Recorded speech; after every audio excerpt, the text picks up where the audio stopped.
Et qui ce matin, on refait le Cameroun. On refait le Cameroun.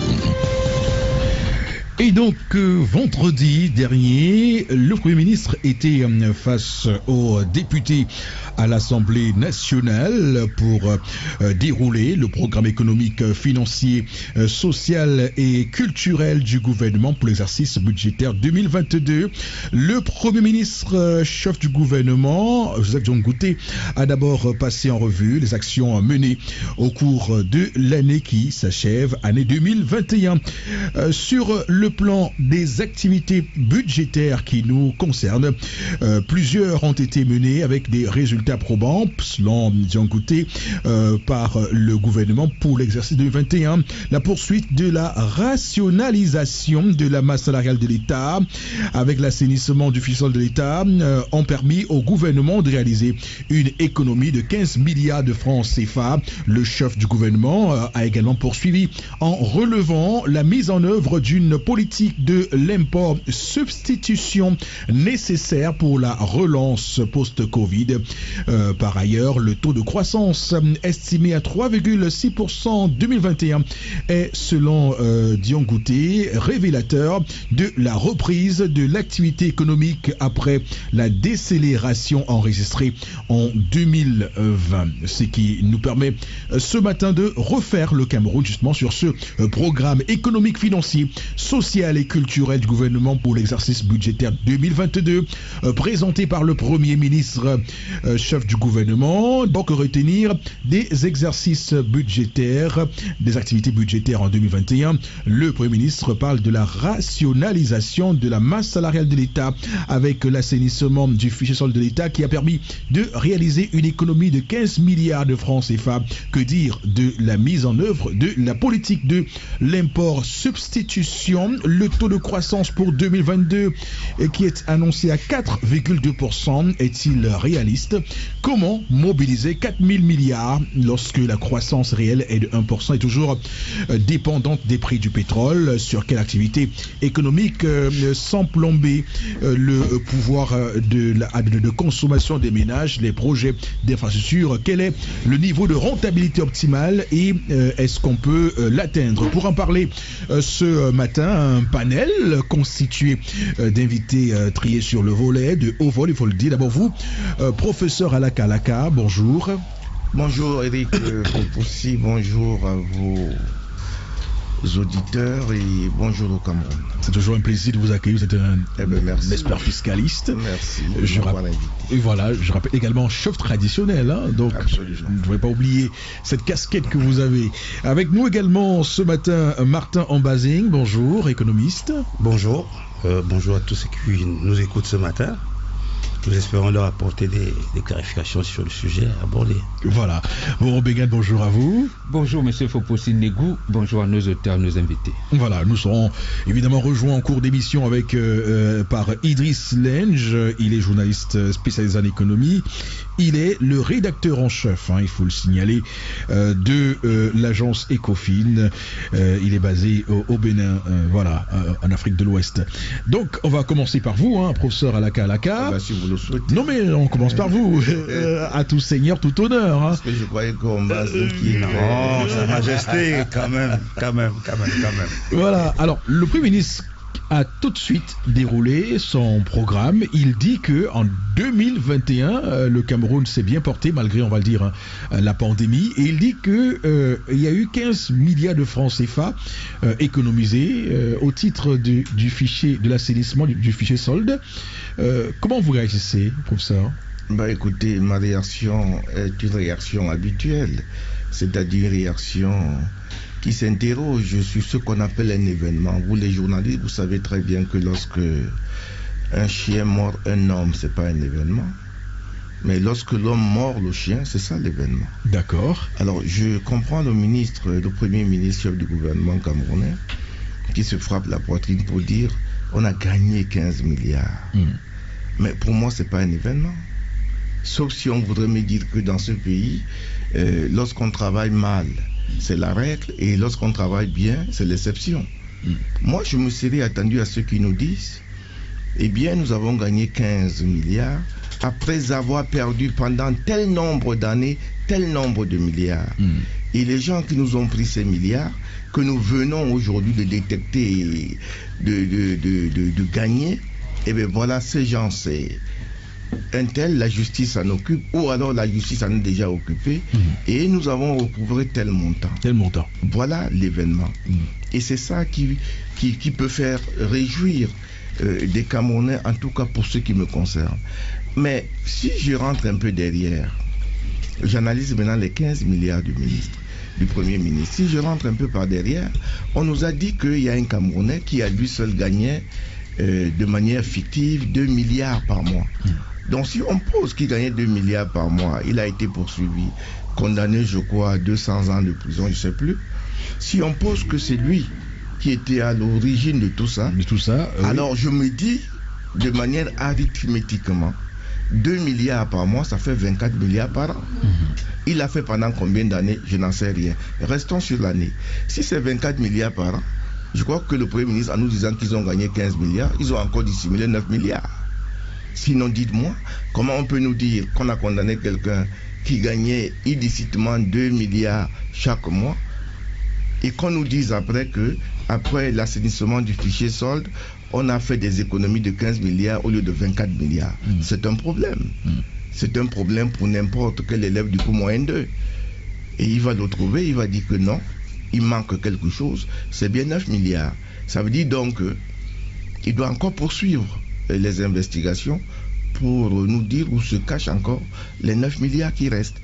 Au total, je pense que cette façon de faire les choses est peut-être bien cette autoglorification permanente. On le voit d'ailleurs avec les stats. Désolé, on le voit d'ailleurs avec les stats. On dit un coup, les stats sont prêts. Un coup, on s'achemine vers la finition des travaux. Un autre coup, on dit non, les agents sont mobilisés et ça sera prêt. Non, je pense que nous devons arriver à un système où le Camerounais voudrait entendre ce qui est mauvais et qu'est-ce qu'on a fait pour réparer. Et non ce qui est bon. Faire des économies, c'est une très bonne chose sur le plan financier. Avec un taux de croissance de 3,6% en 2021. Il estime que c'est la reprise économique. Non, attendez. Bon, ce sont des questions très délicates. Les questions de calcul du taux de croissance se posent sur un certain nombre d'éléments dont je suis sûr que ces éléments ne risquent pas d'être très très bien maîtrisés, ou alors c'est très très bien maîtrisé mais sont effilochés à l'arrivée. Non, je crois que les questions de taux de croissance sont plus complexes que ça. Vous ne pouvez pas être dans un pays où on ne voit pas la masse de création d'entreprises nouvelles, notamment des industries qui créent la plus-value, où tout le monde veut faire de l'import-export et du commerce.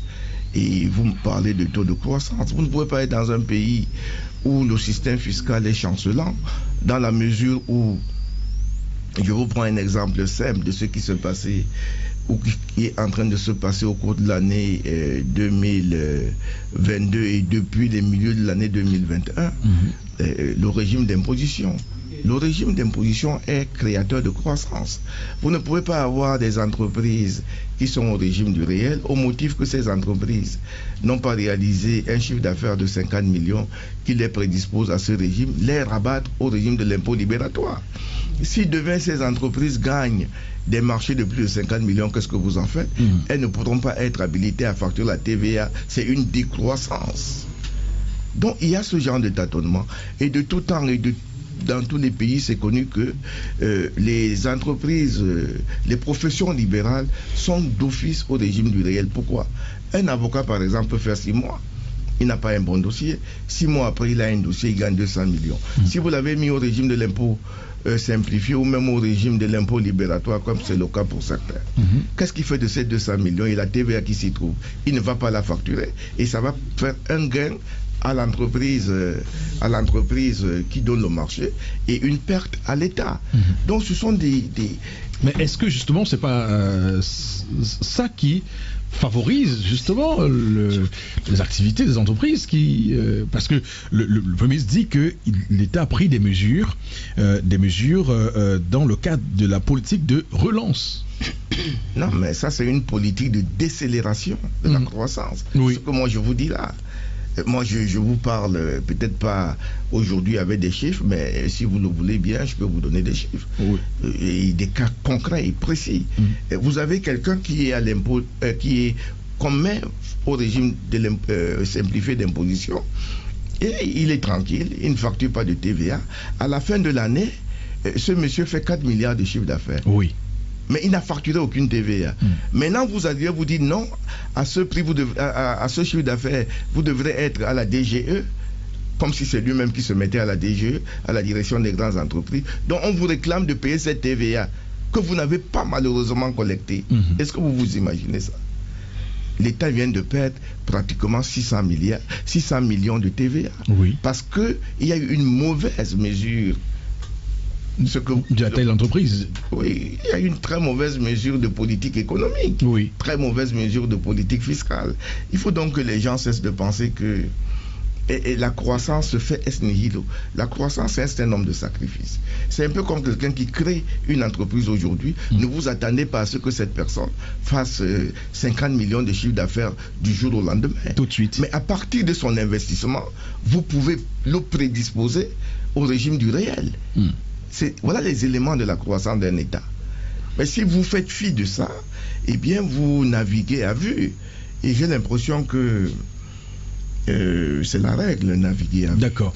Alors, Martin Ombazé, est-ce que vous partagez l'optimisme du Premier ministre sur cette année 2021? Il estime que le bilan est positif malgré la pandémie. Le bilan est positif en quoi? Sur le plan économique, il estime qu'il y a eu je pense que oui. Il faudrait qu'on sorte des théories et qu'on aille vers le réel. Je crois que toute politique économique, tout budget est censé améliorer la vie et reconstruire la vie des Camerounais. Mais si vous faites un petit sondage dehors, vous allez constater que de plus en plus le panier de la ménagère souffre. En réalité, moi je crois qu'on ne pourrait aller nulle part. C'est-à-dire que si on continue à partir de ces hypothèses qui n'ont jamais marché, donc je veux bien que chaque année, chaque fin d'année, qu'on tripatouille les chiffres, qu'on nous fasse croire que ça va bien. Est-ce que ça va bien? Ça va pas bien. Moi, je vois dans ce budget une certaine continuité qui ne pourra avoir que les résultats, les mêmes résultats que ceux du passé. Je ne vois pas par quel miracle les Camerounais vont avoir de l'emploi, que la pauvreté va changer avec ces hypothèses ou cette politique. Une politique budgétaire n'est pas là que pour augmenter la pression fiscale. Je vous rappelle que pendant qu'on parle des 15 milliards, soi-disant qu'on a économisé, bon ben on n'en voit pas pourquoi est-ce que on ne peut pas remettre ça ou replacer ça sur les salaires des fonctionnaires. Oui. Moi je pense qu'il y a un problème. Ça me fatigue un peu on va penser que nous sommes contre l'évolution du pays. Non, mais il faut quand même dire la vérité aux Camerounais. Si on continue comme on fait là, il n'y aura jamais de changement. Il n'y aura jamais de changement de conjoncture parce qu'il y aura toujours à un moment donné un événement exogène qui vient perturber ce qui a été prévu. Alors, au lieu de parler de tout ça, de dire qu'il y a 0,3 sur le fonctionnement, nous savons tous au Cameroun qu'aujourd'hui, notre problème, ce n'est pas la recette qu'on crée, c'est la dépense et la qualité de la dépense. Et je me perds un peu lorsque j'apprends qu'il n'y a que 0,3 d'efforts que nous allons faire et que nous allons continuer à partir sur les budgets qui ont été faits précédemment. C'est-à-dire qu'on nous dit que tout le gaspillage qui fait l'objet de tous les autres budgets depuis la nuit des temps, nous allons partir de là. Alors qu'avant de partir, il fallait d'abord corriger sur tous les excès en termes de dépenses. Vous voyez que, vous savez très bien que le véritable problème du Cameroun, c'est le fonctionnement, le train de vie de nos fonctionnaires. Oui, de l'État. De l'État. Et vous savez très bien que lorsque le Premier ministre dit que nous allons partir sur des bases, des infrastructures, ouais, vous savez très bien, ça fatigue un peu. Nous savons que lorsqu'il y a 10 milliards, 100 milliards, 200 milliards, on sait là où va l'argent. Le professeur, la majesté disait tout à l'heure que la CAN, vous savez où nous en sommes, à plus de 200 milliards, un seul stade. On dit aujourd'hui que ça équivaut au coût du Stade de France. Donc c'est pour dire que même lorsque les budgets sont consacrés aux infrastructures, on sait là où l'argent va partir. Donc il y a des fléaux pour lesquels, tant qu'on n'a pas suffisamment, même pas mettre des gens en prison, mais disons à chacun de se contenter et de prendre ce qui lui appartient. On ne peut pas continuer à penser qu'on va sortir de ce marasme en continuant à faire la même chose. Vous allez voir que lorsqu'il y aura la répartition, le fonctionnement va continuer à être supérieur à l'investissement et que même l'investissement là ne sera jamais exécuté à hauteur d'une portion satisfaisante. Donc pour moi, je veux bien que le Premier ministre soit optimiste. C'est vrai qu'il y a eu la Covid, mais la Covid n'explique pas tout. Ça veut dire quoi? Que tant que le Cameroun, par exemple, vous savez très bien que la dépense, c'est lorsqu'on prend de l'argent. Mais si vous avez une mercuriale où le sac de ciment coûte 16 700 et où le camion de sable coûte 700 000, comment pouvez-vous développer? Alors, donc moi je vais bien, mais moi je vous dis sincèrement, oui. Moi on ne peut pas, il ne faut pas contrer les Camerounais. Nous faisons ce qu'on appelle du surplace, parfois on stagne. Mais comme notre pays a une forme de résidence, parce que les gens travaillent beaucoup. Les gens travaillent, les paysans travaillent, les Camerounais travaillent, ils se débrouillent. Oui. Il y a pratiquement un commerce, 10 000 commerces tous les jours qui se créent. Parcourez un peu le Cameroun, parcourez Douala, vous allez voir qu'à chaque fois, il y a au moins 10 petits commerçants qui se créent. Donc ces gens-là vivent... Mais le gouvernement estime que c'est justement parce que le gouvernement a mis en place des mesures que tout cela foisonne. Vous savez oui. Combien un boutiquier fait, ou un barman fait pour avoir un bénéfice de 10 000? Faut pas. Ces gens-là, en fait, ils préfèrent ne pas croiser les bras et se battre. Mais c'est ces petits tontines de 1000 francs. Mais ça, c'est de l'économie, je veux dire, familiale.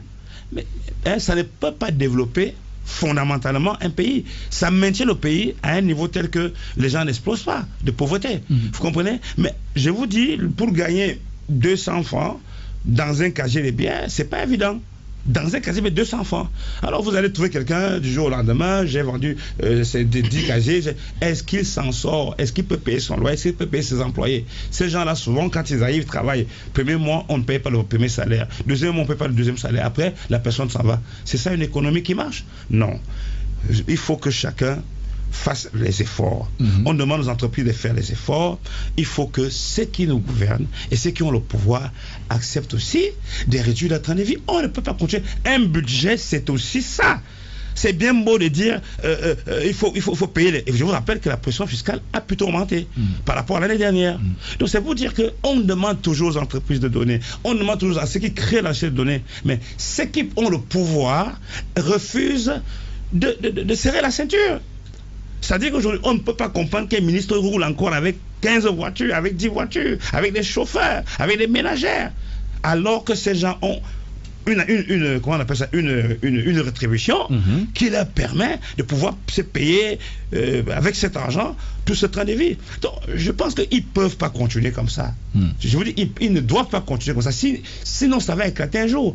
Ce n'est pas normal pendant que les Camerounais souffrent, d'autres qui ont les avantages déjà par rapport à leur fonction, continuent à ne pas vouloir perdre un peu. Vous savez, en termes de carburant, combien nous dépensons par an? Mais ça n'a jamais baissé. Le fait qu'il y ait la crise, ça n'a jamais baissé.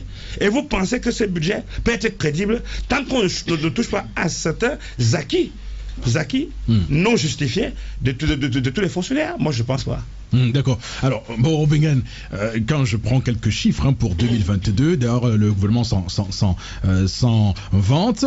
Le projet de budget estimé à 5 752,4 milliards de francs CFA. Et donc, il est supérieur de 5% à celui de 2021, de cette année, dont une augmentation de 272 milliards de francs CFA. Et donc, pour les recettes, il faut mobiliser 4 000 milliards de francs CFA repartis comme suit. 562 milliards de recettes pétrolières et gazières, donc on comprend, 3 000 milliards de recettes douanières et 206 milliards de recettes non fiscales et 142 milliards de dons et 20 milliards de remboursements anticipés. Alors quand on écoute Martin Ombazing, il dit que tous ces chiffres-là de recettes, donc de chercher l'argent, c'est pas ça qui est essentiel.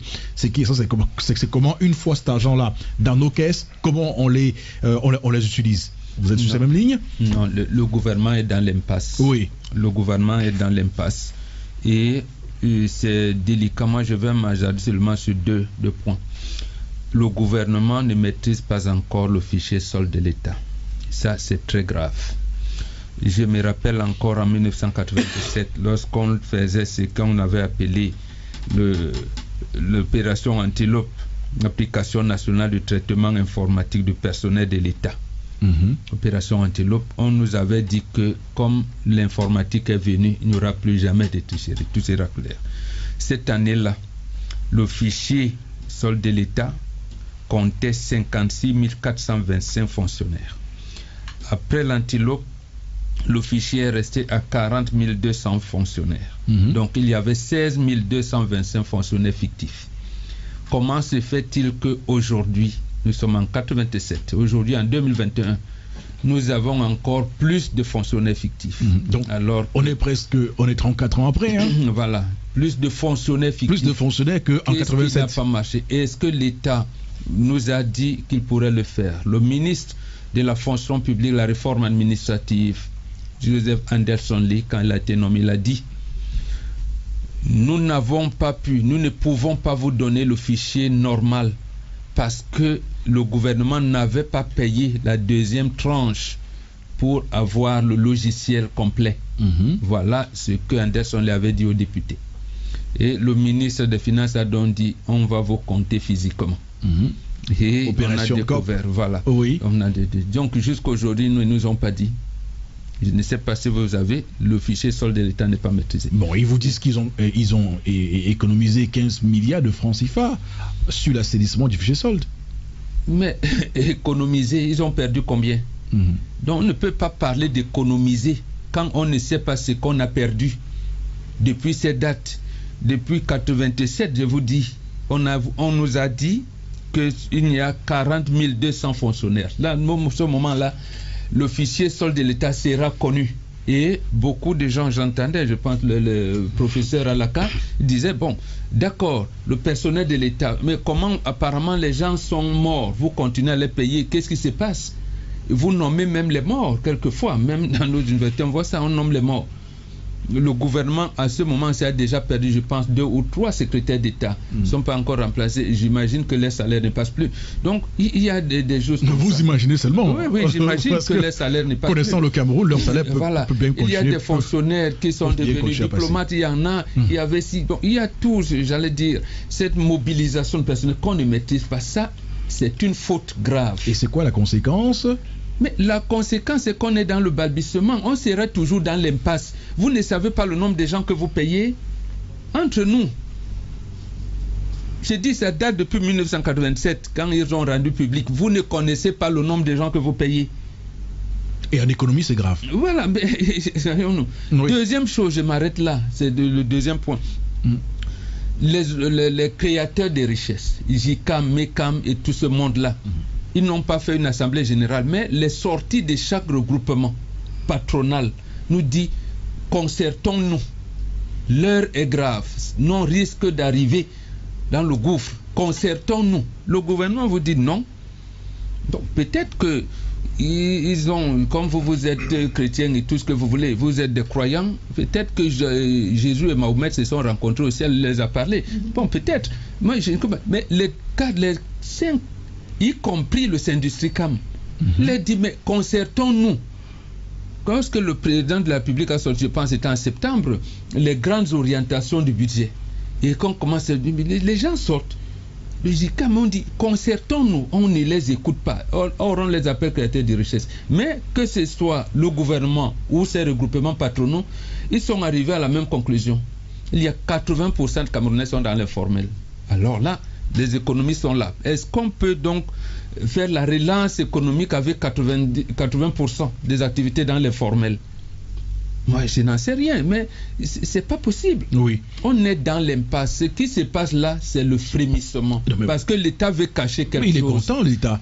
Non. Il dit qu'il n'est pas content. Il a 3,6% en 2021, 4,2% en 2022, et il estime que par rapport à ses voisins, Nigeria, Gabon, la croissance au Cameroun est supérieure là où d'autres pays sont en récession.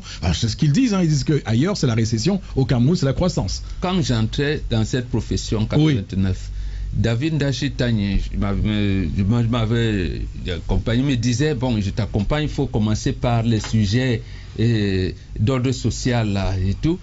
On va au tribunal pour une affaire de divorce. Les deux mariés parlent. Et après, on avait renvoyé le procès. Quand on se retrouve dans le tribunal, la femme dit, j'ai refusé de parler, tu veux que je parle? Comment? J'ai dit, mais qu'est-ce qu'il faisait là? J'ai dit, David Ndachitani qui m'encadrait à Sopekam à l'époque, je lui ai dit, mais grand frère, paix à son âme, mais qu'est-ce que... Donc, je vais donc faire le papier comment? Puisque la femme dit là devant nous, j'ai relevé ce qu'elle a dit dedans. Mais ici, elle dit qu'elle n'a rien dit. Il faut qu'elle parle. Mais attendez, vous voyez dans quelle situation? Je vous prends cette image pour vous dire que le Premier ministre peut dire ce qu'il dit. Okay. Mais quand il sort de l'hémicycle, il va dire, mes gars, comme vous voyez là, hein, bon. D'accord. On a fait. D'accord. C'est des images. D'accord, bon, c'est compris. Vous avez fait allusion à David Ndachitani. Je voudrais également m'incliner devant la mémoire. C'est mon oncle. Je voudrais évidemment m'incliner devant sa mémoire. Alors, professeur Alaka, on voit très bien, et ça c'est tout à fait, on va dire, terrible de pouvoir en arriver à conclure que nous avons des difficultés à faire des budgets, c'est-à-dire que lorsqu'on gère un État, la chose la plus simple serait de pouvoir gérer un budget, faire des prévisions évidemment sur le plan de dépenses et des prévisions sur le plan des recettes. Et on voit très bien que si on ne maîtrise pas tous les compartiments de tout ceci, tout cela, on est en train d'aller vers la dérive, comme dit Mauro Bengan. Mais est-ce que c'est vraiment une question de non-maîtrise ou il y a une volonté réelle de flouer, de cacher certaines choses aux Camerounais et de nous maintenir dans le sous-développement? Moi, je crois que nous avons hérité un très mauvais système budgétaire.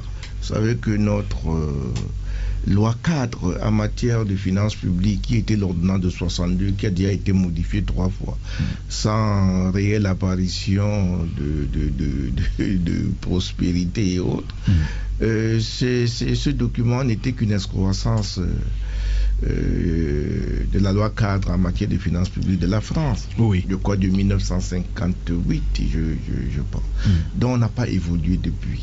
On n'a pas tenu compte de nos réalités. Et parce qu'on n'a pas tenu compte de nos réalités, de notre cosmogonie, de notre façon de faire et d'être, eh bien nous ne pourrons pas faire un budget réaliste. Et si nous ne pourrons pas faire un budget réaliste, c'est que tous nos budgets ne sont pas sincères. La preuve, lorsqu'on arrive à la loi de règlement, on se rend bien compte que sur l'aspect investissement BIP, budget d'investissement public, on n'a même pas réalisé 30%. On n'a pas exécuté 30%. Voilà. Ce n'est pas le hasard.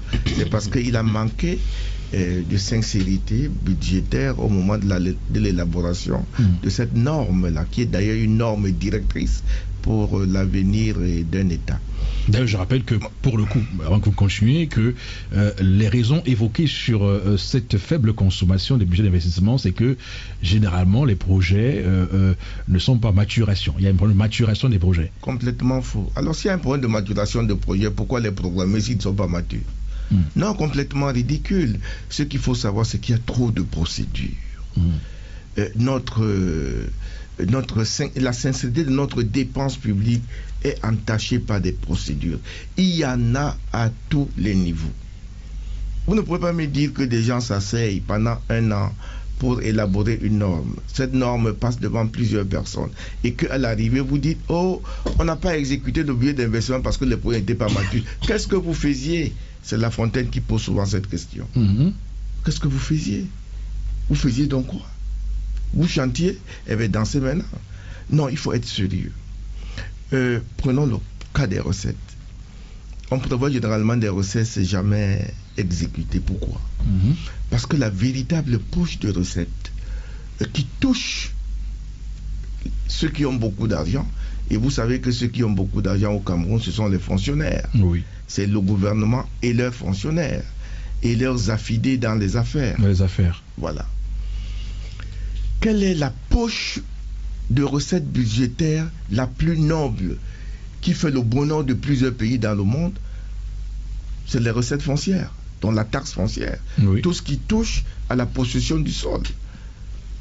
Regardez la loi des finances de cette année, le projet que nous avons tous lu. On a encore remis ça. C'est-à-dire que ceux qui vont payer spontanément leur taxe foncière n'auront pas de pénalité, ça dure 10 ans. Oui. Mais quel est le problème? Allez en Centrafrique, allez au Gabon, allez n'importe où, au Tchad. Vous allez voir que la Direction générale des impôts s'appelle Direction générale des impôts et des domaines. Pourquoi on ne met pas ça ensemble au Cameroun? On ne met pas ça ensemble au Cameroun parce que personne n'a intérêt à ce que l'administration fiscale puisse imposer le foncier au Cameroun. Voilà tout. Donc on laisse ça dans un flou artistique. Vous avez des gens qui ont des kilomètres carrés de terre qui ne payent jamais aucune taxe foncière. Oui. Vous avez des gens qui ont des immeubles. Et regardez l'autre. C'est pas faute d'avoir essayé, hein. Non, on n'a jamais essayé. Ils ont essayé avec la société d'électricité qui devait évidemment contribuer à la collecter. Et à un moment donné, non, la société d'électricité, c'était un coup fourré pour que la société d'électricité puisse se faire rembourser ce que l'État lui doit en termes de prestations électriques, c'est tout. Oui. C'était ça, la petite chose cachée. Mais on a tout fait de dénoncer ça, ça n'a pas marché. Voilà. Si c'était bien pensé, pourquoi ils ont reculé? Ils ont reculé parce que c'était tout faux pensé. Donc il faut... Et puis c'était même pas une bonne chose. Pourquoi l'État doit-il démissionner face à son travail? On forme des gens, au moment de travailler, on dit non, on va sous-traiter tel impôt, on va sous-traiter tel autre. La collecte. Et au nom de quoi on va donner ça à Eneyo comme ce fut la volonté du législateur de l'époque. Ce n'était pas parce que ils ne sont pas à mesure de le faire. J'ai dit pour le faire. Mais comment on peut faire ça? Première chose, la direction des domaines soit rattachée aux impôts. Comme ça, les impôts auront le matelas foncier de l'État et sauront effectivement qui a quoi. Allez au domaine demander un titre foncier. Vous aurez un an pour qu'on vous donne quelque chose, un élément de ce titre foncier. Alors que si tout ça est renvoyé aux impôts, les impôts vont faire le fichier. Et le fichier de l'impôt foncier, on saura chaque année par des imprimés pré-remplis ce que chacun doit. Et malheureusement, ça va toucher tout le monde. Les gars des impôts en tête, parce que, rassurez-vous, hein. Bon, alors, donc ils n'en veulent pas. Ils n'en veulent pas. Oui. Voilà la première grande réforme que moi j'attends depuis pour régler le problème foncier au Cameroun. Et je peux vous assurer que si ce problème est réglé, vous allez voir que les recettes de l'État vont croître, y compris les recettes des régions et des communes. Donc on pourrait arriver, parce qu'on est à 5700, on pourrait atteindre des niveaux inespérés. On peut atteindre 10 000. 10 000? Oui. Pourquoi? Mais c'est rien du tout. En tout cas, on marque une courte... Je n'ai pas fini. Oui, on va revenir. On va marquer non, laissez-moi terminer. Oui, allez-y. Parce qu'on voit qu'il a dit quelque chose d'exceptionnel. La qualité de la dépense est mauvaise. Oui, professeur Alaka, vous allez revenir sur la qualité de la dépense tout à l'heure. On marque une courte pause, mesdames, messieurs. Nous sommes de retour dans un court instant. Merci de nous retrouver sur Radio Equinox lundi 29 novembre 2021. On poursuit cette émission. Bertrand Bonzini nous a rejoint à la mise en onde en remplacement de Paul Niamkoué. On va donc accueillir Cédric Nding pour la revue de presse. Bonjour Cédric. Bonjour Eric Fopoussi. La revue de presse. Bon, Eric, oui. vous m'avez manqué. Voilà, je vais le dire. Je l'ai dit, c'est sorti. Il fait la gueule, il fait la tête. C'est sorti, vous m'avez manqué. Parce que surtout au stade, Neymar n'était pas là, on a perdu. Voilà. Parce que je me suis demandé une seule chose. Pourquoi il me répondait avec autant de désinvolture, avec autant de tristesse. D'accord, voilà. Je vous ai manqué samedi parce que les Warriors d'Equinox ont joué un match de football samedi dernier. Et une fois de plus, nous avons été battus à plat de couture. C'est ce que vous voulez nous dire. Pas plat de couture, on avait la maîtrise du match jusqu'à la deuxième mi-temps. Voilà. Après, tout a basculé. En tout cas, on y revient, mesdames et messieurs, avec on va ouvrir cette première livraison de la semaine de la revue de presse. Pour la ville de Douala, avec le journal du Carrefour, Bonakwamon, la nouvelle expression qui s'intéresse à une petite incongruité du sommet de la démocratie convoqué par le président Biden, le patron de la Maison-Blanche, qui convoque 110 pays et territoires à travers le monde, dont 17 pays africains pour prendre part au sommet sur la démocratie. Et ce que nous dit le journal La Nouvelle Expression en titre, les États-Unis exclut le Cameroun. Le Cameroun ne fera pas partie des pays convoqués, ne fait pas partie des pays convoqués à ce sommet-là.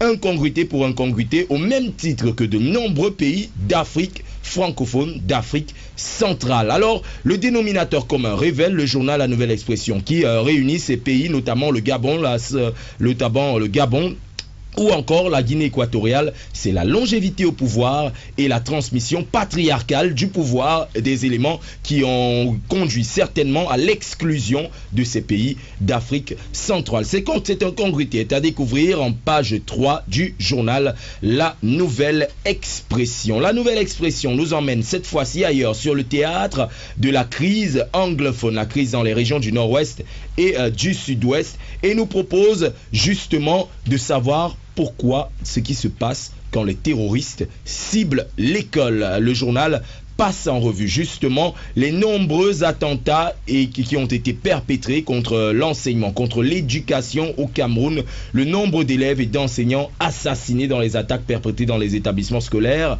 depuis le début de la crise, justement laisse penser à un plan bien ficelé pour se faire entendre par le régime de Yaoundé. Des chiffres tout à fait effrayants. 160 établissements scolaires incendiés depuis le début de la crise, 4437 écoles fermées.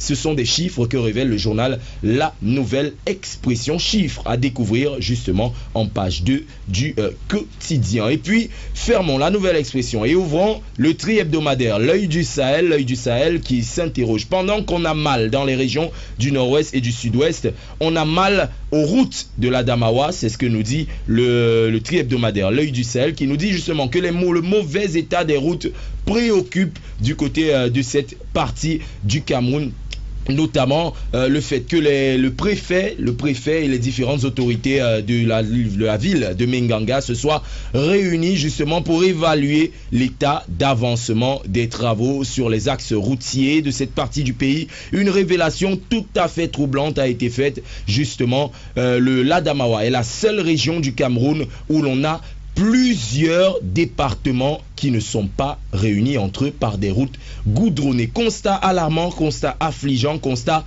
navrant que vous propose de découvrir et de lire le journal L'Œil du Sahel. C'est en page 4 du journal. Justement, fermons l'œil de L'Œil du Sahel et ouvrons celui du Messager. Le Messager qui nous emmène toujours du côté de la crise anglophone et nous parle d'un homme, Joshua Ossi, le baroud de Joshua Ossi, c'est le titre du Messager de ce matin. Découvrez comment le député Vouri-Centre du Social Democratic Front a usé de malice pour susciter l'ouverture d'un débat sur la question de la crise anglophone au Parlement, conformément aux injonctions du comité exécutif du SDF. Un débat justement sur la question de la crise anglophone qui aurait dû être une évaluation du plan de reconstruction, le fameux plan Marshall présidentiel du gouvernement, et bien qui s'est transformé en véritable passe de mots entre les députés de l'opposition et bien sûr celui qui incarne ce plan de reconstruction, le ministre Paul Tasson. Alors comment ce débat en est-il arrivé là? Comment a-t-il été incorporé dans le menu des échanges aux échanges de la plénière au sein du Parlement? C'est ce que vous propose de découvrir le journal Le Messager, et c'est à lire en page 4, en pied de une du Messager. Le Messager nous propose les mots de Mamadou Mota, le vice-président du MRC, qui dit en ces termes: toutes les dictatures finissent par tomber. Le contexte dans lequel il s'exprime et bien sûr les différentes orientations données à cette déclaration du vice-président du mouvement pour la renaissance du Cameroun, ça vous est proposé en page 2 du journal Le Messager. C'est avec ce pied de une du Messager que nous refermons cette première livraison de la revue de presse et nous passons le pouvoir à l'homme qui décidément nous a trop manqué. Voilà, je suis dégoûté. Je vais arrêter le foot. J'avais pas encore commencé, mais je vais arrêter le foot. Vous êtes terrible. En tout cas, le prochain match, je serai là, promis. Oh non, je serai au prochain match et je tenterai modestement et humblement de renverser la vapeur et de créer le miracle. Voilà. Et de faire les passes du milieu de terrain, parce qu'évidemment, ce qui a manqué, c'est les transitions. Vous savez, aujourd'hui, on parle de transition dans le football, donc les transitions, les passes à l'avant, qui percent les lignes et qui envoient en profondeur des grandes attaques. Comme vous, parce que le dernier match, vous avez fait une passe. L'avant-dernier match à Njombe. L'avant-dernier match. Oui, voilà. J'avais le mérite d'avoir fait une passe qui a causé. Voilà, en profondeur. Voilà. Madame, monsieur, merci. On poursuit cette émission avec la deuxième partie de la revue de presse. C'était Yaoundé avec Marcelin. Ah oui, Marcelin Gansop, bonjour. Bonjour, mon cher Eric Fopoussi. Bonjour à nos millions d'auditeurs. Mes amitiés à Cédric Jean qui a donc tout à l'heure joué sa partition dans le cadre de cette revue de presse. La deuxième partie, évidemment, nous amène à l'Assemblée nationale avec la défense du budget par les membres du gouvernement. Mais avant cela, les grandes lignes du budget 2022 ont été présentées à l'Assemblée nationale vendredi dernier. C'est la grande une de Cameroun Tribune qui cite entre autres priorités du budget 2022, l'organisation de la Cannes Total Énergie 2021, la résorption des crises sanitaires et sécuritaires, la poursuite de la reconstruction des régions en crise. Voilà donc entre autres les principales actions envisagées par le gouvernement et contenues dans le programme économique, financier, social et culturel qui a été donc présenté vendredi dernier devant la Chambre basse du Parlement par le Premier ministre chef du gouvernement. Détail dans les colonnes de Cameroun Tribune ce matin. Cameroun Tribune qui cède la place au quotidien de l'économie, qui à son tour présente également les priorités du gouvernement en 2022, telles qu'elles ont été donc présentées devant l'Assemblée nationale lors justement de la séance dédiée à la présentation du programme économique, financier, social et culturel du gouvernement par le Premier ministre Joseph Dion Ngouté. Ces priorités du gouvernement sont contenues dans l'article que propose ce matin le quotidien de l'économie.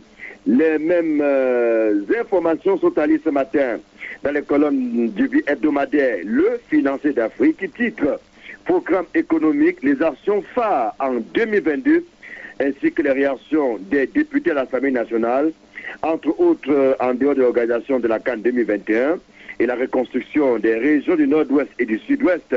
Le journal cite également ce matin l'accélération du processus de décentralisation et l'implémentation de la stratégie nationale de développement 2030.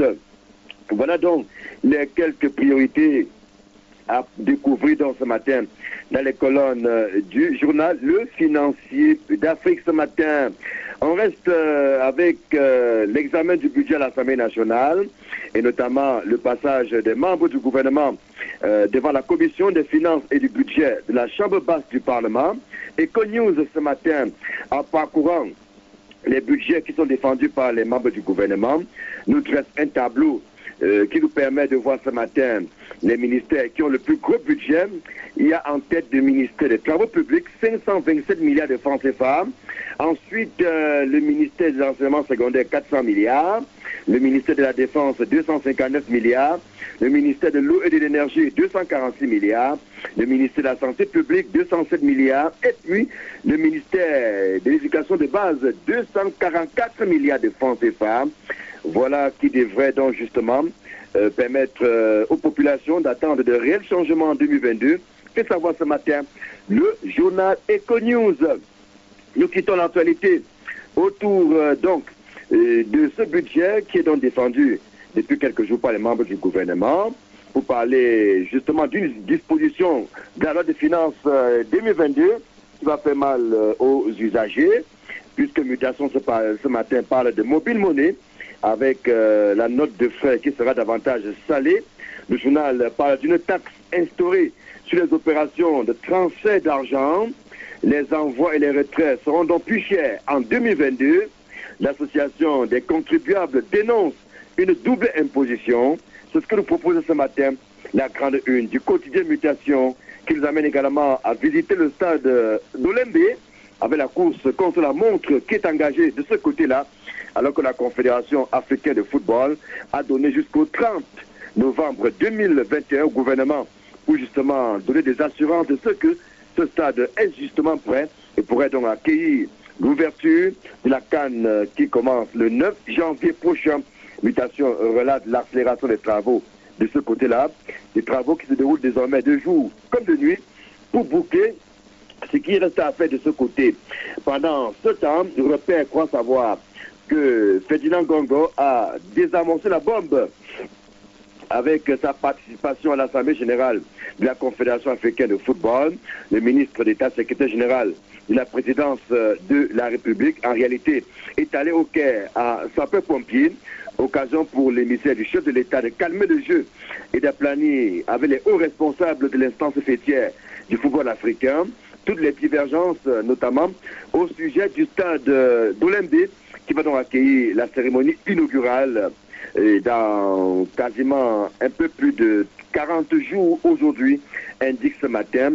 Le journal Repère et Singan également est dans les coulisses de la participation de Ferdinand Gongo à l'Assemblée générale de la CAF, en parlant d'un sauvetage orchestré justement par le secrétaire général de la présidence pour permettre au Cameroun de garder bon espoir relativement donc au maintien du stade Olembe dans la grille des stades devant donc abriter cette compétition, ce qui n'est pas toujours donné jusqu'ici. Fait savoir ce journal qui essaie donc d'expliquer également le fait que Ngongo a été envoyé au Caire pour participer à cette assemblée générale de la Confédération africaine de football. Ce matin, le quotidien Émergence parle de la réforme du code électoral. Voici ce que propose l'opposition. Bien que la conférence de presse de présentation ait été interdite à Yaoundé par le sous-préfet de Yaoundé Troua, le journal a feuilleté quand même le document qui devait être présenté à la presse et revient donc en détail sur les propositions de ces acteurs politiques relativement à la modification consensuelle du code électoral. C'est à découvrir ce matin dans les colonnes du quotidien Émergence. Nous terminons cette revue de presse deuxième partie avec Écho Matin et puis Le Jour. D'abord Le Jour, ce matin, nous parle du VIH-Sida, alors que le 1er décembre se célèbre justement la journée mondiale dédiée à la lutte contre cette pandémie. Ce n'est pas encore fini au Cameroun. Le journal parle de l'état de la maladie dans notre pays. Un dossier donc à lire ce matin dans les colonnes du quotidien Le Jour. Et nous terminons donc avec Écho Matin qui parle de barbarie d'écho de Titi, les salauds. Ainsi titre ce journal qui fait savoir qu'au nom de la doctrine sécessionniste, des hommes sans foi ni loi multiplient des crimes contre l'humanité et prennent l'éducation en otage. L'horreur d'Écho de Titi est le crime de trop que la rédaction d'Écho Matin condamne avec fermeté face à leur velléité terroriste. La République triomphera, conclut ce matin ce journal. Voilà qui met terme à cette revue de presse, deuxième partie en direct de Yaoundé. Retour à Douala pour la suite du café matinal et à demain mardi pour le même exercice et avec le même plaisir. Merci Marcelin Ganson, merci madame, monsieur. Si vous nous retrouvez seulement maintenant sur Radio Equinox, la matinale de l'info se poursuit, de la grande info se poursuit, donc pour ce lundi 29 novembre 2021 avec Bertrand Bonzini qui assure à la mise en onde. On refait le Cameroun sur le programme économique, financier, social et culturel du gouvernement pour l'exercice budgétaire 2022 avec nos experts en studio, professeur Alaka qui est expert fiscaliste, également Martin Ambazin qui est économiste avec nous ce matin et bien sûr Idriss Lynch qui nous a rejoint ce matin. Bonjour Idriss. Bonjour Fopossi et bonjour à vos auditeurs. Je rappelle, vous êtes donc rédacteur en chef de l'agence Ecofin. Vous êtes donc journaliste spécialisé sur des questions spécialistes, des questions économiques. Pour nous continuer également avec nous ce matin dans cette émission. Je suis Eric Fopoussi-Dégou. Alors, avant qu'on aille à la pause, avant de reprendre Idriss Lynch, d'abord, professeur Alaka, vous sembliez vouloir nous expliquer, dire des choses sur la qualité de la dépense au Cameroun et vous estimez que c'est un problème.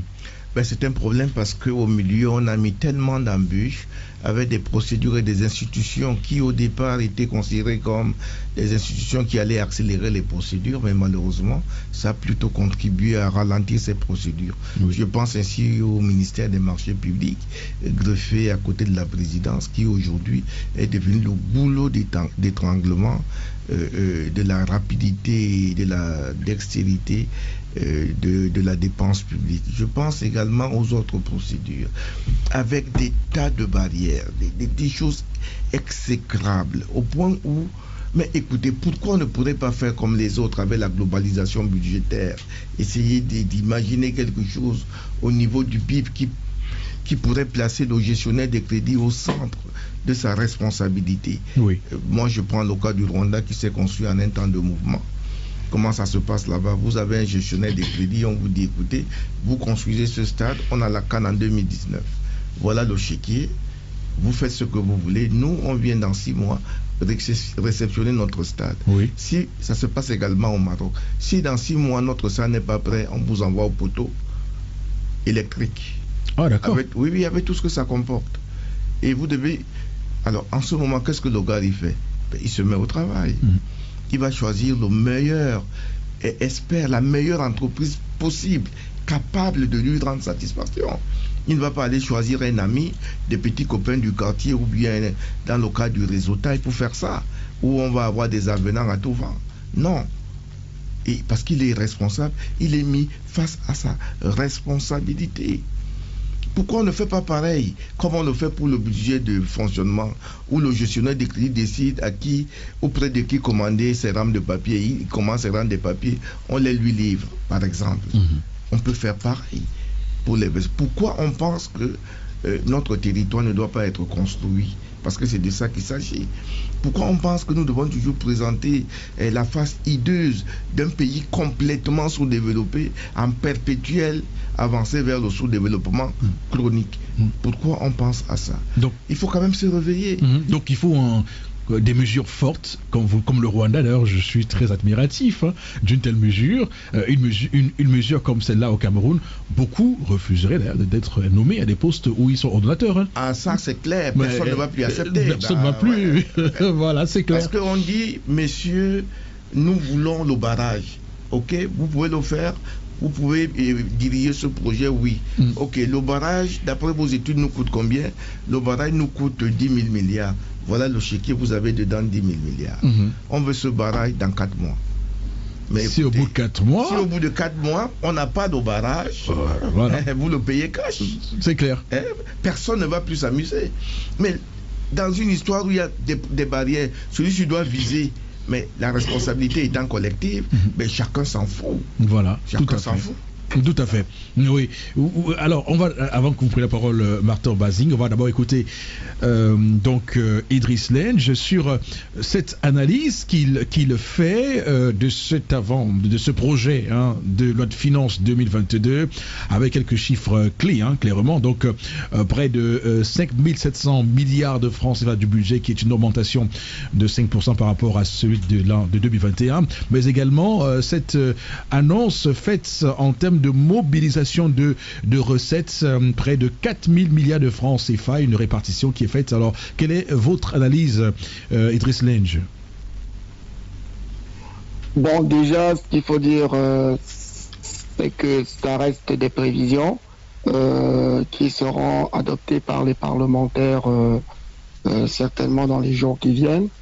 Mais ce à quoi on a souvent eu l'habitude d'assister, c'est que après cette loi des finances, il y a encore une réunion interne au niveau du ministère des Finances, très souvent vers la fin janvier ou début février, où ces prévisions sont revisitées, pour certaines à la hausse et d'autres à la baisse.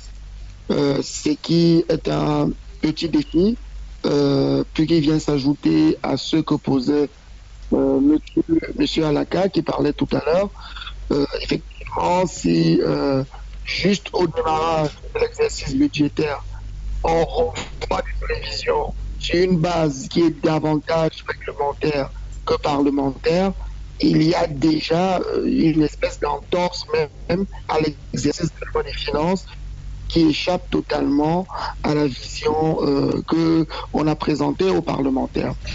Maintenant, mobiliser 4 000 milliards, je pense qu'en soi, ce n'est pas une mauvaise chose de mobiliser davantage de ressources, parce que le Cameroun fait partie des pays où on mobilise très peu d'impôts sur le plan purement théorique. Les individus payent très peu d'impôts, les entreprises payent aussi un certain niveau d'imposition, et surtout récemment encore avec l'ONG Tax Justice Network qui analyse l'état de la justice fiscale, on s'est rendu compte que le Cameroun perd 353 millions de dollars d'opportunités d'impôts du fait des multinationales et des riches fortunés. Donc, mobiliser davantage d'argent, ce n'est pas un problème. Mais dans le cas du Cameroun, on peut voir un défi. Le défi, c'est que les 4 000 milliards seront mobilisés essentiellement sur de la fiscalité indirecte. Soit la TVA, soit les droits d'assises, soit encore les droits d'entrée tarifaire au niveau des douanes. Toutes ces taxes sont malheureusement des paiements supplémentaires qui viennent plomber la capacité de consommer des ménages. Parce que plus les produits contiennent une part de taxation, moins les ménages ont la capacité à consommer. Rien que la TVA, par exemple, c'est 20%. Si on ajoute les droits d'assises, on est au taux de 25%. Si on y met les taux de douane, la proportion de la taxation dans le produit augmente davantage. Or, notre économie est essentiellement tirée par la consommation des ménages. Donc, quand on appuie une économie sur la consommation des ménages, parce que le secteur productif, comme le secteur industriel, le secteur des matières premières, ne génère pas autant qu'il faudrait, il faudrait donc avoir une fiscalité qui s'adapte à la capacité des ménages à consommer en mettant en place des politiques qui permettraient que cette consommation soit capturée par des producteurs locaux. Mais quand finir un produit au Cameroun revient plus cher que de l'importer, évidemment on ne peut assister qu'à cela. Je pense que c'est ça le vrai problème de l'outil fiscal au Cameroun, c'est que c'est un instrument de collecte des recettes. On n'analyse pas ça du point de vue de la fiscalité du développement, la fiscalité de l'économie. Et évidemment, dans ce type de contexte, on a des plans de dépenses à 5 000 milliards qui sont, à mon humble avis, positionnés en termes de dépenses ministérielles. Mais quelle est la part dans la stratégie de l'éducation en termes d'outils de formation des compétences qui vont aller assurer la production?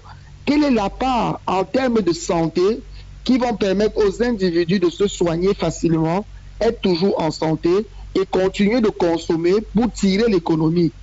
Quelle est la part qui est réservée aux femmes, 53% de la population camerounaise, qui ont en permanence besoin de ressources pour faire des micro-activités et tenir les familles, nourrir les enfants et assurer l'équilibre des ménages? Donc c'est des choses, à mon avis, qui ne sont pas discutées au niveau du Parlement. Et ça, je le sais, parce que nous en avons parlé avec des sénateurs et des parlementaires. Ils étaient impressionnés par cette vision des choses qui ne leur a jamais été vraiment présentée par le gouvernement. Oui, donc, voilà un peu ramasser mon sentiment sur ces questions.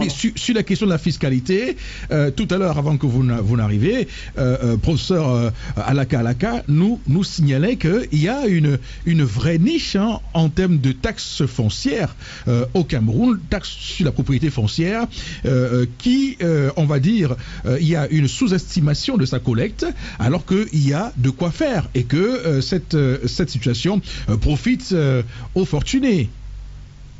Qu'est-ce que vous en dites? Oui, absolument. Je pense que il y a une part de vérité.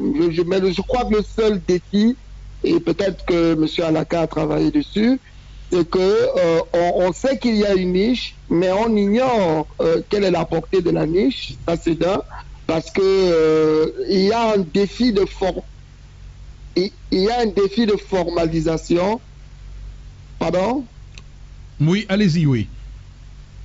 Il y a un défi de formalisation de ce que vaut vraiment le patrimoine foncier, aussi bien public que privé.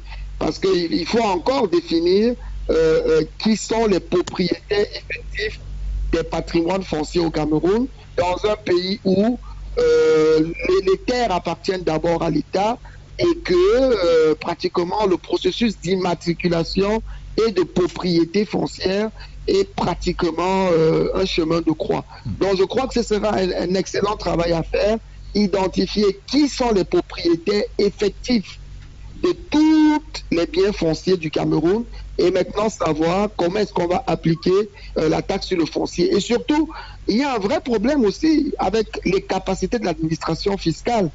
Quelles sont les ressources que l'administration fiscale peut engager pour mettre en place une vraie collecte de la taxe foncière et qu'est-ce qu'on va finalement collecter comme taxe foncière afin de voir les revenus nets qui seront issus de la fiscalité foncière.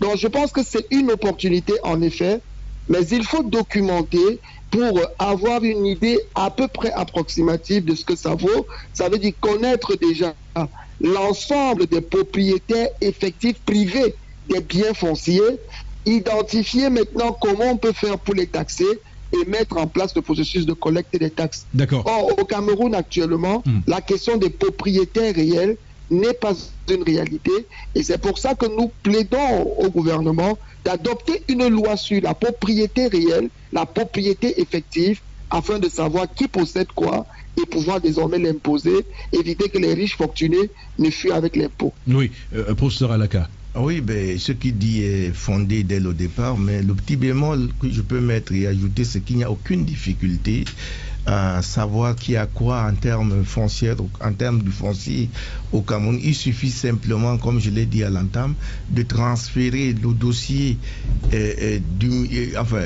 l'institution ou bien l'administration qu'on appelle la direction des domaines à la direction générale des impôts. On saura donc de manière effective. Donc une forme de direction générale des impôts et des domaines. Oui, ça doit on jumelle les deux. On jumelle les deux. Quand on va jumeler les deux, on aura les titres fonciers de tout le monde. Parce que on sait qu'il y a quoi. Si vous allez au ministère des Domaines, mais les titres fonciers qu'on annule, les titres fonciers qu'on signe tous les jours, on connaît qui est propriétaire. On ne peut pas dire qu'on ne connaît pas. Les gens qui construisent des immeubles partout, on les connaît. On ne peut pas me dire qu'on ne les connaît pas. Donc, je veux que ça nous amènerait à éviter des embrouilles telles que quand vous payez la facture Sonel et Néo, vous allez payer la taxe foncière. Voilà, par exemple. Ça, c'est une embrouille. Et là-dessus, en mettant tout ça ensemble, on saura effectivement qu'il y a quoi. Et l'administration fiscale connaîtra le sommier fiscal et l'assiette de chaque individu. Et celui-là sera véritablement imposé. D'accord. Voilà, ça c'est aussi simple que ça. Maintenant, il faudrait le remercier parce qu'il a dit quelque chose de plus important aussi, notamment la fuite des bénéfices illégaux, si vous voulez, le transfert illégal des bénéfices par les multinationales. C'est encore là l'autre poche que notre administration fiscale a du mal à cerner, parce que vous ne pouvez pas vous imaginer que dans ce que font les multinationales en termes de prix de transfert, il y a là pratiquement 70% des transferts de bénéfices des gens qui auraient dû payer l'impôt sur les sociétés au Cameroun, mais qui paient cet impôt-là ailleurs, dans une zone, dans un... Excusez-moi, professeur, est-ce que ce que vous dites a un lien sur la différenciation que l'on fait souvent entre fraude fiscale et optimisation fiscale? Oui, beaucoup plus entre fraude fiscale et évasion fiscale. Oui. La fraude, c'est quand on refuse de payer l'impôt. Oui. Je peux dire par exemple que la taxe foncière est fraudée au Cameroun. Oui. Par exemple. Oui. Parce que tout le monde refuse de la payer et l'administration fiscale elle-même refuse de la recouvrer. Il y a fraude fiscale des deux côtés. Oui. L'administration est complice. Donc l'État est complice. Si on s'en à votre question tout à l'heure, l'État veut absolument prendre l'argent. Mais comment le gouvernement procède par braquage, par embuscade, pour demander par exemple à tous ceux qui se présentaient aux élections municipales et législatives de février 2020 de payer la taxe foncière à 10 000. Ils ont évalué ça comment? Voilà. Et maintenant, l'évasion fiscale, c'est lorsqu'il y a une loi, on la contourne et on met en place un dispositif pernicieux, par exemple les prix de transfert qu'utilisent généralement les multinationales, pour nous voler, pour nous piller nos économies. D'accord. Et les chiffres, les approximations qu'il a données sont extrêmement fondées. Oui. Au point où, si jamais, alors je vais vous dire, vous avez une école nationale d'administration et de magistrature au Cameroun qui forme des inspecteurs des impôts, l'ENAP, où il n'y a aucun enseignement sur les prix de transfert. Alors, qu'est-ce que le colon leur a dit? Que la fiscalité des groupes, c'est les fusions, absorptions, les acquisitions. Ça n'a absolument rien à voir, je répète, à haute et intelligible voix avec la fiscalité de groupe. Ça, c'est les droits d'enregistrement. Aujourd'hui même, c'est dématérialisé. Oui. La fiscalité de groupe, c'est les transactions entre entreprises associées dans le cadre d'un même groupe multinational et les services intra-groupes. C'est là-bas que les gens se font des facturations bidons, des compensations intentionnelles, où il n'y a pas de facturation directe avec des centrales d'achat, ainsi de suite. Et c'est là où nos pays souffrent. C'est-à-dire qu'on nous prend nos bénéfices, on transfère où on veut. Il suffit que, je ne sais pas moi qui, Monsieur Castel, qui a les brasseries du Cameroun, veuille bien donner à son ami Ouattara en Côte d'Ivoire l'impôt sur les sociétés qui aurait dû être payé au Cameroun. Eh bien, c'est un coup de téléphone. Je voudrais que les impôts du Cameroun soient payés en Côte d'Ivoire. Et c'est payé en Côte d'Ivoire. L'administration fiscale a du mal à cerner tout ça. Et je rappelle que ce que vous dites, c'est que nous devons adapter notre formation, à l'évolution du temps. Absolument. Et que ce qu'ils font n'est pas forcément illégal. C'est pas illégal. Voilà. Sauf que nous n'appréhendons même pas ça. Oui. Voilà le problème. Et nous ne faisons aucun effort pour appréhender ça. Voilà. Vous avez des... Écoutez, c'est triste. Je vous dis que nous pouvons avoir dans ce pays, je le dis de manière ferme, un budget de 20 000 milliards en 2 ans si on met en place un certain nombre de mesures. De mesures, et d'ailleurs les Camerounais sont tout heureux, parce que, évidemment, on a parlé de recettes, mais on a évoqué les dépenses. J'aimerais, avant on laisse parler Idriss sur la question des dépenses, d'abord Martin Basing sur évidemment cette question de la fiscalité. On voit très bien que cette question charrie les émotions. Il faut rappeler qu'il y a une nouvelle taxe qui va arriver en 2022, c'est la taxe sur les transferts mobiles au Cameroun, 0,2%, et donc les principaux prestataires que sont Orange et MTN vont donc s'acquitter, qui s'acquittent déjà des différentes taxes telles que la taxe sur la valeur ajoutée. Ils affirment également qu'ils reversent à l'administration fiscale des frais liés l'activité évidemment de transfert d'argent par mobile, d'où la hausse des coûts d'envoi et de retrait. Ils disent également que ce taux d'imposition 0,2% sera prélevé lors d'envoi et de retrait d'argent par Orange Money ou Mobile Money.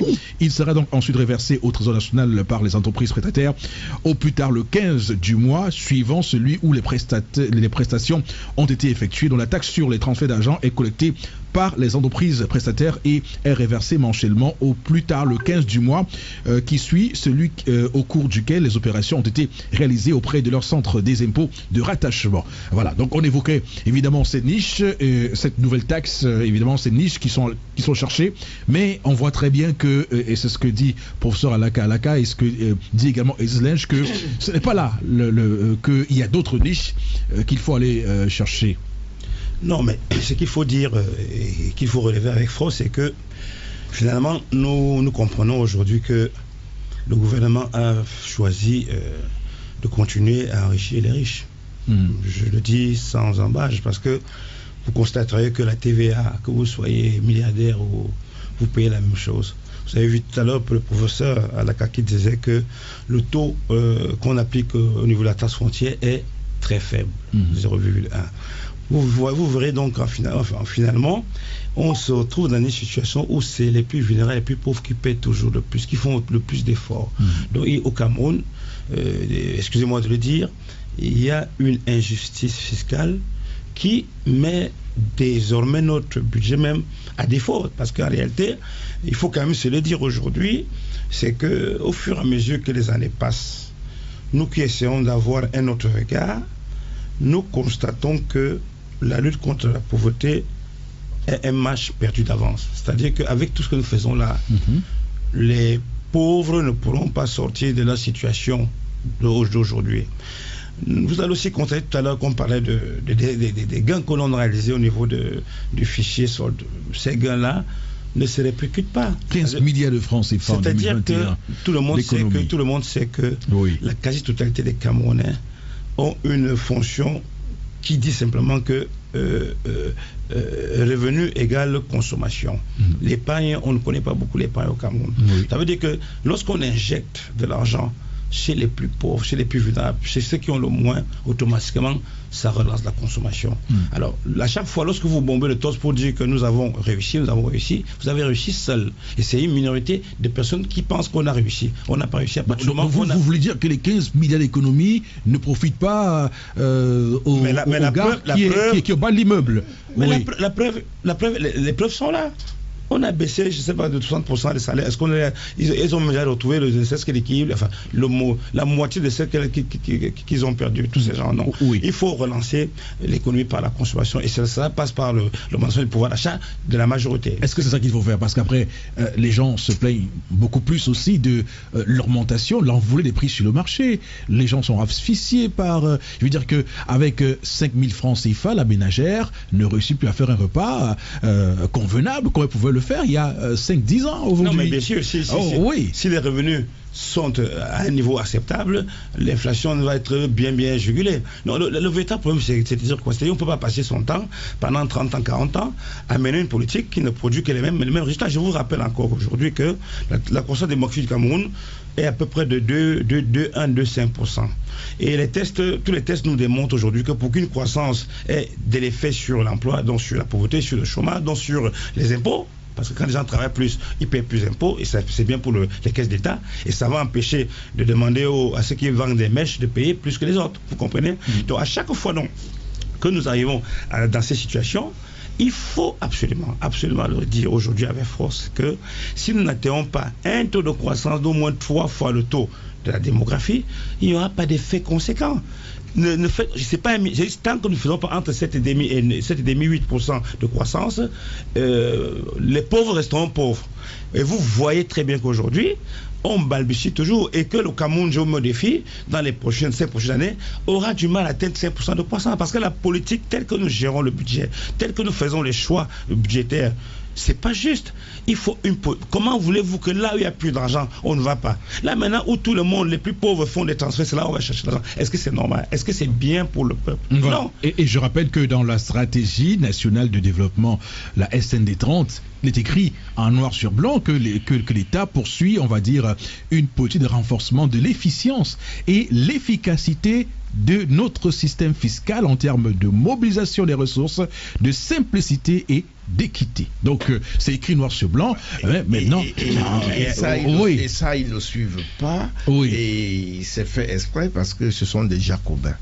Alors, à la suite de mon ami Ongwazi, vous voyez cette taxe-là sur les transferts et autres là. On l'a vu venir. Comment ça a commencé? Ça a commencé avec cette affaire où vous ne pouvez plus rien acheter si vous avez 1000 francs. Parce qu'il n'y a pas de pièces pour vous rembourser.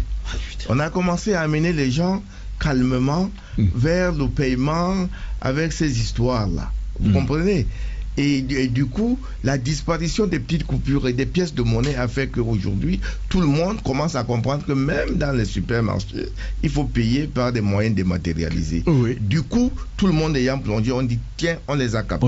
Tac, on met un impôt dessus. Alors selon la BEAC, la BEAC dit que 12 151 milliards de francs CFA de transactions financières via mobile money ont été enregistrées au Cameroun en 2020. 12 000 milliards et que cette taxe va permettre d'avoir de collecter 25 milliards de francs CFA par an. Et ça profite à qui? C'est tous ces flux financiers, je les appelle des flux financiers illicites. Parce qu'est-ce que ces gens payent des impôts? Les gens à qui ça profite, que nous connaissons, qui sont parmi eux, il n'y a aucune entreprise camerounaise. Est-ce que vous pouvez vous imaginer comment nous réfléchissons à l'envers? C'est-à-dire que nous ne faisons rien pour avoir ce qu'on appelle des monopoles, c'est des secteurs de monopole qui doivent être... Camtel aurait pu, Camtel par exemple aurait pu faire ça. On devait réserver ça uniquement à Camtel. Et que tous ces flux financiers-là seraient redevenus des flux financiers licites et ça pourrait profiter au Cameroun par la contrepartie fiscale que cela aurait pu profiter et procurer. Mais de là à savoir comment on peut contrôler ça auprès de ces gens qui ont refusé dernièrement cette affaire de paiement par les mobile money et autres, là, des droits de douane sur les téléphones portables. Pourquoi ils acceptent maintenant? Parce que c'est la même chose, c'est pas différent. Vous comprenez que quand ils n'ont pas intérêt, ils vont augmenter les frais d'envoi et les frais de retrait. C'est de ça qu'il est question. Mais qui va être victime? C'est nous. C'est le Camerounais lambda qui va trinquer. Qui va être victime. Voilà. Parce que celui qui a suffisamment d'argent, regardez ces grandes femmes qui sortent des grosses voitures dans les marchés. Le régime de plantain, c'est combien? On dit 5 000. Elle prend 5 000 et donne. On met dans la voiture. L'autre là, c'est combien? 7 000. Elle donne 10 000. On dit on n'a pas 3 000 à rembourser, du que garder la monnaie. Est-ce que c'est tout le monde qui peut faire ça? Non, même pas. Bon, Robert, vous voulez faire une précision? Justement, non, je suis d'accord avec eux. Je voulais, parce que tout à l'heure à l'entame, j'ai dit l'État est dans l'impasse. Le gouvernement est dans l'impasse. Comment s'en sortir? Il faudrait que le professeur Alaka nous a fait savoir, observer tout à l'heure, que le budget d'investissement est plus au l'ordre de 30-31% quand c'est beaucoup fait. Donc, est-ce qu'on ne peut pas revenir dans le plan quinquennal? Par exemple, parce qu'on est dans l'urgence. Tous les jours, c'est l'urgence. Même la CAN qu'on nous donne, on sait bien que la construction d'un stade de football ou d'un complexe, c'est au moins 2 ans et demi. Mais on veut des urgences. On reporte donc les dettes ici, on reporte. Il faudrait qu'on revienne peut-être avec des plans quinquennaux. Et c'est là où le consensus de Washington nous a plombé. Nous a plombé pratiquement. On refuse de faire le plan. Maintenant, le chef de l'État a commencé à dire, je ne sais pas, dans son allocution de décembre 2003, il veut industrialiser le pays. Au même moment, on oubliait que 2 ans avant, il avait confié l'énergie aux mains des privés, qui plus est des privés étrangers. La construction d'un barrage, c'est au moins 4 ans. Comment vous allez donc élaborer un budget? C'est pour ça que soit on adopte la mesure que proposait le professeur tout à l'heure. Barrage de Menkim, on vous dit 4 milliards, bon, prenez le chèque. Vous continuez le barrage. Vous avez dit 3 ans, non? Allez-y. Mais on n'arrive pas à être, j'allais dire, souverain. Parce qu'on ne veut pas prendre de telles décisions. Nous, on veut avoir tel nombre de mégawatts au bout d'eux. Parce qu'on veut atteindre telle chose. On va donc quitter des mesures d'urgence, tout le poids, plan d'urgence triennal des jeunes, plan d'urgence des femmes, plan triennal des handicapés, plan d'urgence de ceci.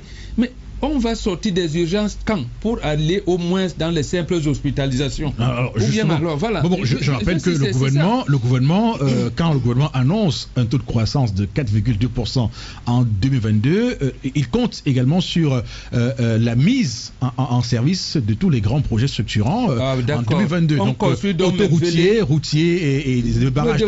Des barrages, comme on construit même velay. On oublie de rattacher l'énergie électrique au réseau national. C'est sérieux ça. Donc vous trouvez qu'ils mentent quand ils disent que même les biscuits, ils sont là, ils peuvent me reprendre si je mens. Avant de construire une usine de biscuits, on fait l'étude de marché. Donc même les biscuits, on ne les paquette pas, on les met dans des magasins. Plus forte raison, l'énergie électrique. Donc vous produisez l'énergie électrique, vous refusez de raccorder. Et le port de Kribi est rattaché à D avec la voie ferrée. La route d'ailleurs est D à Kribi. Comment on construit un port, on ne rattache pas à la voie ferrée? Justement, de tels projets, l'État, j'ai l'impression, ils en ont. Mais comment faire? À ce moment-là, appeler les industriels, les créateurs de jets et dire, gars, on fait comment dans ces situations-ci? Nous, les gars de Paris, là, on dit que nous, on est endettés, vraiment, comment on fait? Vous vous asseyez et les créateurs de richesses vont leur dire non. À ce niveau, voilà les axes qu'on pourrait apprendre. Je rappelle juste de venir chaque fois ici, ou quelqu'un qui ne connaît même pas le nombre de gens qu'il paie par mois. Je rappelle juste que le gouvernement annonce la poursuite et la finalisation de divers grands projets d'infrastructure, notamment dans les secteurs routiers, autoroutiers et logistiques, donc notamment l'autoroute Simalène-Yaoundé, l'autoroute Lolabé-Kribi. 2004, pour l'élection présidentielle de cette année, la priorité était aux infrastructures routières. De janvier 2004 à aujourd'hui, les routes sont où? Et ils disent qu'ils vont finaliser tout ça en 2022. Alors, je voudrais, avant qu'on va prendre la parole et qu'on termine sur ce sujet avant d'ouvrir l'antenne pour nos auditeurs ce matin. Alors, Idriss Nedj, on a beaucoup parlé de recettes. Alors, est-ce que vous avez justement des précisions à faire sur la question de nos dépenses au Cameroun, notamment la question du train ville-État? de mon point de vue, hein, je vais d'abord préciser deux choses. Le monsieur Alaka et l'autre professeur qui parle ont dit des choses cohérentes, mais je vais être ferme sur un aspect précis. Ce que vous distinguez illégal et légal n'a pas lieu d'être en matière d'évasion ou de fraude fiscale, parce que dans tous les cas, il y a une perte d'opportunité de la part des gouvernements à avoir des ressources qui vont aider à financer le développement. Je rappelle que les 351 millions de dollars qui sont perdus par le Cameroun du fait de la fraude fiscale, évasion fiscale, légale ou illégale des multinationales et des riches fortunés, aurait permis d'installer dans chaque région du Cameroun 10 scanners et il serait resté près de 100 millions de dollars pour financer l'entretien de ces scanners et permettre que les Camerounais aillent se faire scanneriser sans payer un franc. Donc si on estime que c'est juste que c'est illégal, je pense qu'on ne pourra pas mener le combat qu'il faut. Justement, c'est illégitime, c'est immoral et nous devons pousser le gouvernement à aller rechercher cet argent-là et surtout à bien le dépenser. Maintenant, pour revenir au niveau de la dépense... non, mais vous ne m'avez pas bien compris. Avec votre permission, on dit la même chose. Moi, je parle des transferts illicites parce que c'est des transferts illégaux. Donc, on dit la même chose. C'est une question de terminologie. Allez-y, continuez. D'accord. Voilà. Non, sans forcément vous critiquer, je vous donne moi ma position idéologique. Oui, mais moi je vous dis que ce que vous dites, c'est pas ce que j'ai dit. J'ai confirmé exactement ce que vous avez dit en disant que les transferts sont illicites parce que ça nous empêche d'avoir de l'argent. C'est des bénéfices qui sont illicites. Donc on dit la même chose, cher ami. Alors nous sommes... Voilà. Alors nous sommes sur la même longueur d'onde. Donc du coup, pour ce qui est des dépenses, en fait, je n'ai pas grand-chose à ajouter. Hein. Je crois que les autres panélistes disent des choses assez cohérentes. D'accord, Idriss. La dépense... Oui, d'accord, Idriss. Laissez-moi donc clôturer cette séquence avec Martin Mbazing qui semblait avoir quelque chose à ajouter. Martin. Non, ce que je vais dire aussi, c'est qu'il faudrait quand même que dans les prévisions, les hypothèses de budget 2022, nous avons quand même un déficit budgétaire qui est de 2% prévu. Mais il faut quand même se le dire, c'est que lorsqu'on parle de déficit, c'est qu'il n'y a pas eu... les recettes escomptées n'ont pas pu être mobilisées. Oui, et cela renvoie en quoi? Renvoie à la mise en place de notre système d'emprunt. C'est-à-dire qu'à chaque fois qu'on prévoit dans un budget un déficit, ça veut dire qu'il faudrait que au cours de l'année, qu'on s'apprête déjà à l'emprunter de nouveau. C'est-à-dire que comment voulez-vous qu'on dise que un budget est bien, que nous sommes en plein optimisme, mais que l'on ne parle pas d'excédent budgétaire. Quand on parle de déficit budgétaire possible, ça veut dire que les recettes escomptées ne seront pas atteintes. Donc il faut le dire. Maintenant, il faut aussi dire que nous ne pouvons pas continuer à penser que nous irons vers l'émergence en continuant à faire du surplace. Monsieur Aleka a été tellement clair. Pour faire monter nos recettes, il n'y a pas une autre voie aujourd'hui plus efficace que celle qui se rapporte au patrimoine.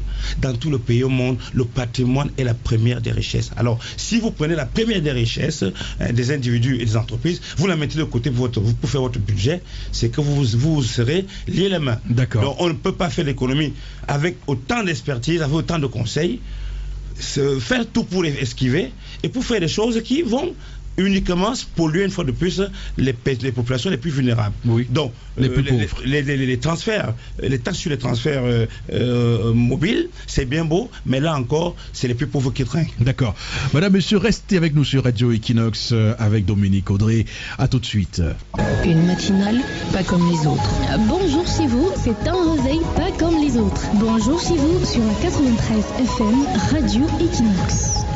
Le programme se poursuit à présent avec la minute consacrée aux auditeurs 670 54 70 49. C'est la passerelle qui vous permet de participer en direct du programme avec nos différents invités sur la thématique de ce matin. Auditeur au bout du fil, déjà? Pas encore.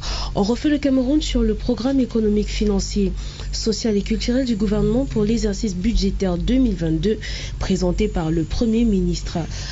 Auditeur au bout du fil, allô, bonjour. Oui, bonjour madame. Bonjour monsieur. Oui, Léon Dengue, pareil, bonjour à tout le panel. Écoutez, moi ce qui m'intéresse, c'est la qualité de la dépense. Oui.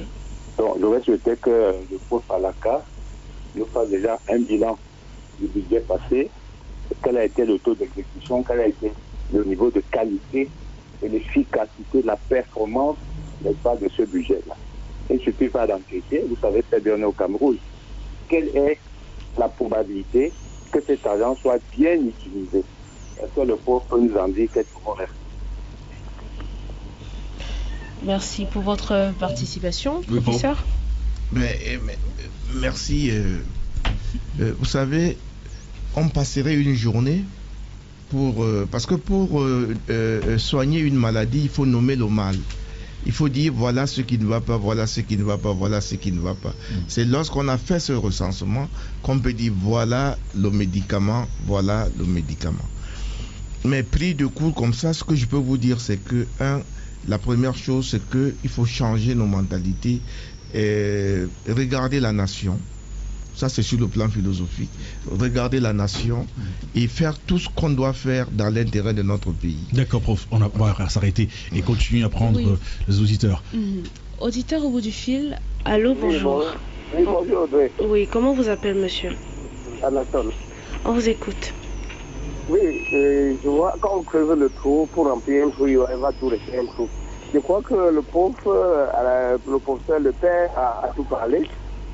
Mais ils ne seront jamais écoutés parce qu'on est tout dans le décollage, on est toujours en train de... Donc, je ne sais pas, merci pour l'émission et bonne journée à tout le monde, bonne journée au Père Bonbon et bonne journée aux éditeurs aussi. Merci pour votre participation. Allô, bonjour. Oui, bonjour. Bonjour monsieur, comment on vous appelle? Dominique Oyon, je vous appelle depuis Boya. Ah, on vous écoute. Oui, je pense que le plateau était pertinent ce matin.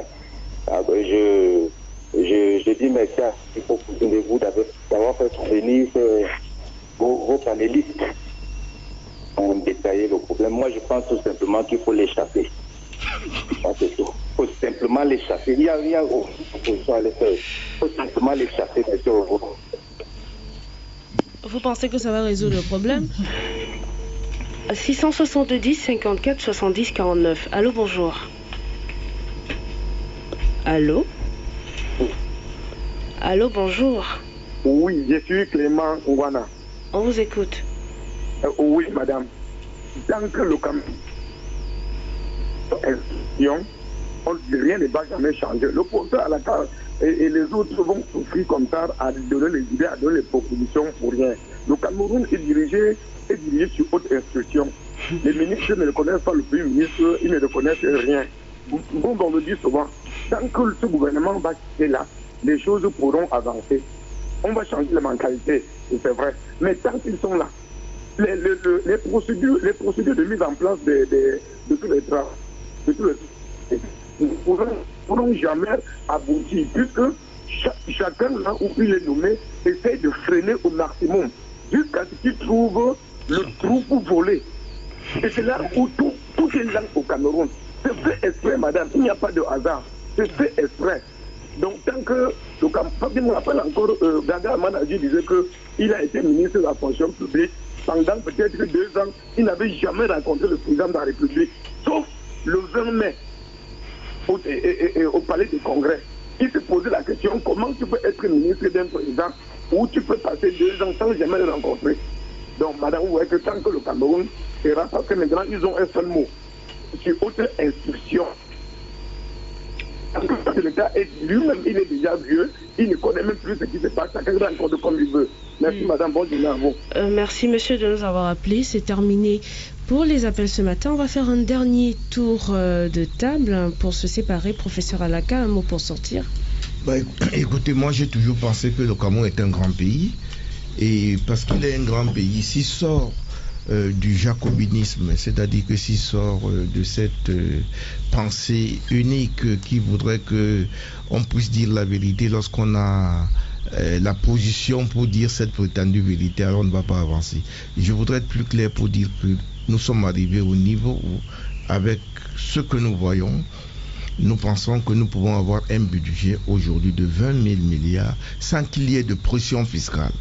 et maintenant améliorer la qualité de la dépense en faisant la globalisation budgétaire qui consiste à dire, eh bien, vous êtes responsable de ce que vous devez faire. C'est vous l'unique responsable. Si vous ne le faites pas, vous êtes la seule personne qui va répondre de l'échec ou de la réussite de cet investissement. D'accord. Martin Bazine. Je dirais tout simplement que tout budget doit déjà être juste. Toute politique fiscale doit être juste.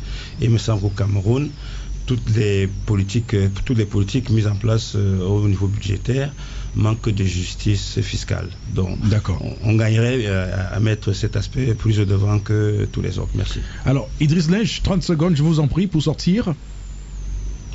Je pourrais pas dire mieux que M. Bazine. La justice fiscale et surtout la justice économique doivent guider le gouvernement et le Parlement du Cameroun. Mais c'est un gros débat, j'espère qu'on le refera une autre fois.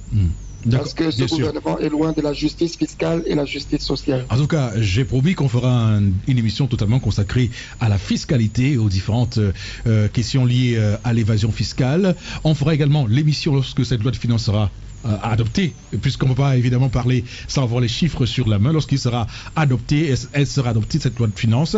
On va refaire l'émission avec vous sur ce plateau, messieurs. Mesdames, messieurs, passez une bonne journée, à demain 6h. Bonjour chez vous, information et divertissement entre 6h et 9h.